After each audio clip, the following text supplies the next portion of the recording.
We are hearing tonight from Isaiah Carter's mother. He is the 16-year-old Patterson High School student who died in a shooting Monday outside of the school. And as police continue searching for the person who killed Isaiah, his mom is demanding answers.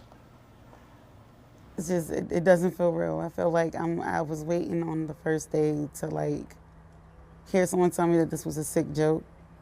And then the joke part never happened. And it was like, I'm just still waiting to see him. Like, it doesn't feel real at all. Wow. You will hear our entire interview with Isaiah's mom tonight at 11. And as Isaiah's mother mourns, the 11 News I-Team is getting answers from the Baltimore City Public Schools District. Barry Sims joins us live from East Baltimore now with continuing coverage. And Barry, what are district leaders saying led up to this shooting? Well, that, of course, is still under investigation. And we talked with the chief of schools, who tells us that he is not sure of all of the details concerning that. He also tells us that he also talked to us about conflict, and he also talked to us about what's being done to resolve conflicts at the school. I just need people to know the truth, which is that in situations like this, it's usually friends. Something happened to my friend, and I'm going to have their back. Baltimore City school officials are again talking about the tragedy. They say the Patterson school community is reeling about the shooting death of 16-year-old Isaiah Carter and is working on trying to heal. Chief of Schools John Davis gives more insight on concerns about conflicts at the school.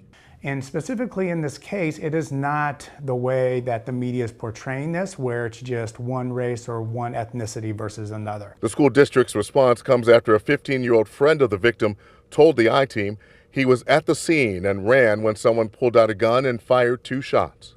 They had pulled out the gun, and then we all just started running, dropped our stuff and started running.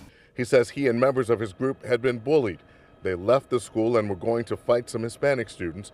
He and his mother described racial incidents and tensions at the school.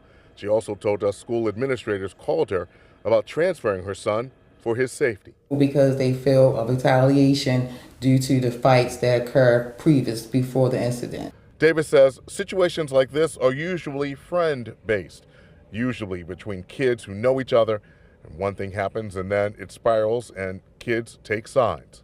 I mean, in all of these situations, right, and when violence sometimes happens, a group might want to retaliate on another, right? And I don't really think it's any, from what I can tell right now, and right, there'll be ongoing investigations on it, of course, but it is that type of situation where one group retaliates against another. He says Patterson High administrators and teachers did take a proactive approach and did incredible work trying to resolve the conflict, including mediation.